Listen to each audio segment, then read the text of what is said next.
अवकाळी पाऊस आणि ढगाळ वातावरणामुळे तूर पीक धोक्यात. दारव्हा तालुक्यातील मागील काही दिवसांपासून ढगाळ वातावरण आणि काल शुक्रवारला झालेल्या अवकाळी पावसामुळे तूर पिकाला मोठा धोका निर्माण झालाय. तूर हे तालुक्यातील शेतकऱ्यांचे प्रमुख नगदी पीक मानले जाते. मात्र सध्याच्या हवामानामुळे पिकांवर मर, ठिपक्यांचा रोग आणि फुलगळ होण्याचा धोका निर्माण झालाय.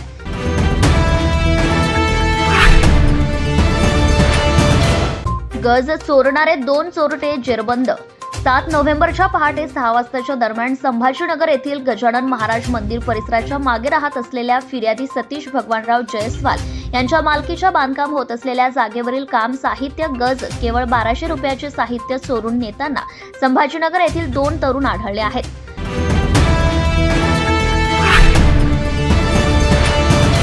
जिल्हा रुग्णालयात रुग्णांची परवड सुरूच. रुग्णालयातील शस्त्रक्रिया रोखल्याने रुग्णांचे हाल, स्वच्छतेकडेही डोळे जात. यवतमाळ येथील कैलासवासी वसंतराव नाईक वैद्यकीय महाविद्यालय तथा जिल्हा रुग्णालयात जोखमीच्या शस्त्रक्रिया रोखल्याने रुग्णांचे मोठे हाल सुरू झाले आहे. तसेच येथील जिल्हा शासकीय रुग्णालयाची अवस्था अत्यंत दयनीय झाली आहे. उपलब्ध मनुष्यबळाच्या योग्य नियोजनाचा अभाव, औषधांचा तुटवडा, स्वच्छता, आधुनिक यंत्रणांचा अभाव अशा सर्वच पातळीवरील उदासीनतेमुळे रुग्णांची परवड सुरू आहे.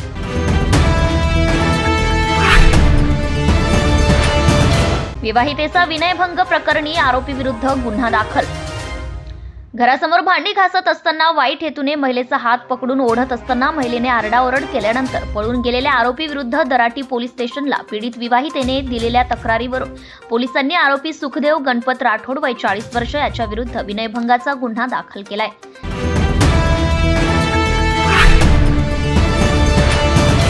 अपघातात दोघे जखमी.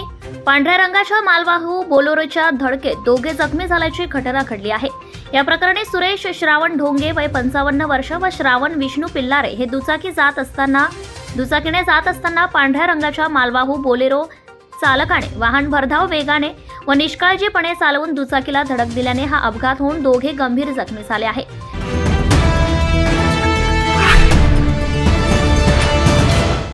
खामलवाडीच्या शेतकरी आत्महत्याग्रस्त परिवाराला भारती मैंद पतसंस्थेकडून मदत. काळी दौलत खान जिल्हा परिषद सर्कलमधील खामलवाडी येथील कर्जबाजारीपणामुळे त्रस्त देवीदास हरी राठोड या अल्पभूधारक शेतकऱ्याने 23 नोव्हेंबर रोजी आत्महत्या केली होती. 2 दिवसांपूर्वी पुसद अर्बन बँकेचे अध्यक्ष शरद मैंद यांनी पीडित परिवाराची सांत्वनपर भेट घेऊन मदतीचे आश्वासन दिले होते. त्या आश्वासनाची अवघ्या 24 तासात पूर्तता करीत काल पीडित परिवाराला भारती मैंद नागरी सहकारी पतसंस्थेच्या सामाजिक उपक्रमाअंतर्गत 50,000 रुपयांची मदतीचा धनादेश दिला आहे.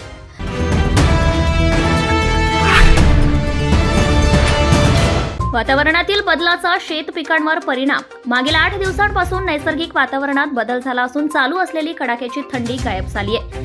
तापमान कमी झाले असून आकाशात ढग साचून राहत असल्याने गरमी देखील वाढली आहे.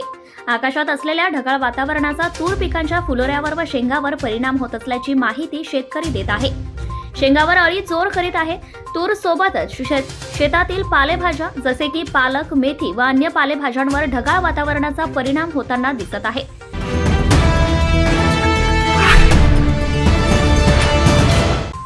ऑनलाईन फसवणुकीपासून सावधानता बाळगा. पोलीस अधीक्षक कुमार चिंता. सायबर क्राईम गुन्हेगारी अलीकडे मोठ्या प्रमाणात वाढली असून यावर नियंत्रण मिळवण्याचा आटोकाट प्रयत्न पोलीस विभागाकडून होत असला तरी सायबर क्राईम करणारे हॅकर वेगवेगळ्या पद्धतींचा वापर करून सर्वसामान्य जनतेची फसवणूक करण्याच्या घटना अलीकडे वाढीला लागल्या आहे. त्यामुळे यात कोणाचीही फसवणूक होऊ नये यासाठी पोलीस अधीक्षक कुमार चिंता यांनी सतर्क राहण्याचं आवाहन एका प्रसिद्धी पत्रकातून केले आहे.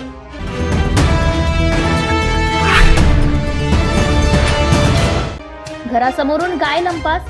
संजय गांधी नगर यवतमाळ येथे घरासमोर गाय लंपास करण्यात आली आहे. या प्रकरणी घरासमोर बांधून असलेली 4 वर्षाची गाय किंमत 15,000ची चोरून नेली आहे व दुचाकी क्रमांक MH29BM 4996 ही तेथेच सोडून पळून गेले.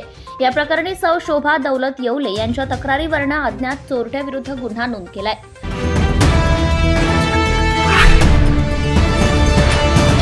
मोटरसायकल लंपास. यवतमाळ येथील वीरेंद्र चव्हाण यांच्या दवाखान्यासमोरून मोटारसायकल लंपास केली आहे. या प्रकरणी दुचाकी क्रमांक MH29CD 4996 ही अज्ञात चोरट्याने दवाखान्यासमोरून लंपास केली आहे। या प्रकरणी सीताराम पोमा चव्हाण राहणार अंजी नाईक यांच्या तक्रारीवरून अज्ञात चोरट्याविरुद्ध गुन्हा नोंद केला आहे।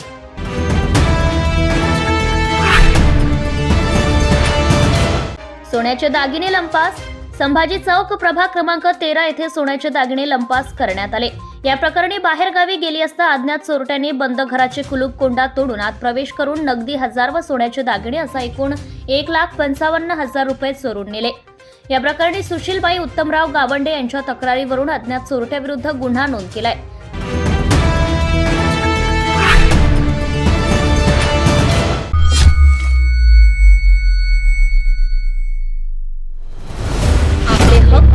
अधिकार मिळवून देण्यासाठी सत्ताशाही, न्यायासाठी सत्ताशाही, भ्रष्टाचार उघड करणार सत्ताशाही, लोकांच्या कल्याणासाठी सत्ताशाही, लोकजागृतीचे माध्यम सत्ताशाही, लोकशाही टिकविण्यासाठी लढाई म्हणजे सत्ताशाही, शासन प्रशासनाला कर्तव्याची जाणीव करून देणार सत्ताशाही, चालू घडामोडीचे अपडेट मिळवण्यासाठी सत्ताशाहीच्या YouTube चॅनलला आजच सबस्क्राईब करा।